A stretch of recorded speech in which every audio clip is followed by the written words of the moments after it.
Hi there, Crystal with Driven Devos, talking about the strength of a transformed mind today. So, friends, the world pushes us to conform, right? From the moment we wake up, we're bombarded with messages that encourage us to think, act, and live like everyone else. Fit in, they say. Follow the crowd. The media, the trends, the social norms, they all create pressure to mold ourselves into something that's acceptable, predictable, and safe. But here's the catch. God didn't call you to fit in. He called you to think differently. Romans 12:2 is a battle cry for those who are tired of the status quo. It isn't just an encouragement to change. It's a radical command. Do not conform. The world wants to push you into a mold, but God is inviting you to break it. Be transformed. And how does this transformation happen? By the renewing of your mind. You see, the real transformation happens not on the outside, but deep within you. When you begin to think differently, everything else shifts. The way you view yourself, the way you interact with others, and the way you face trials. All of it changes when your mind is renewed. But this isn't a passive process. The world will actively try to shape your mind through distractions, lies, and temptations. But God has given you the power to resist, to renew your mind with His truth, and live according to a new reality. Jesus is the ultimate example of someone who refused to conform. He didn't live for the approval of the religious leaders, the politicians, or even the crowds.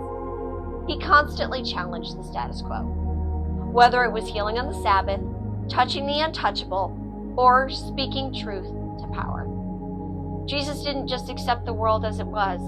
He saw the world for what it could be through the lenses of God's love and truth.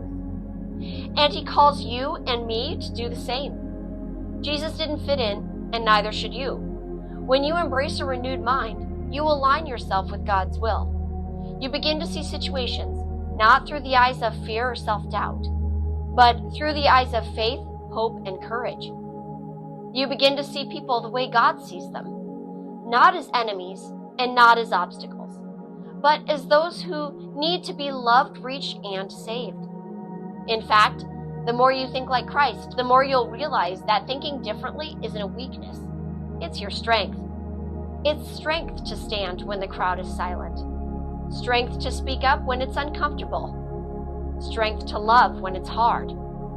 Strength to keep going when the world says it's easier to quit.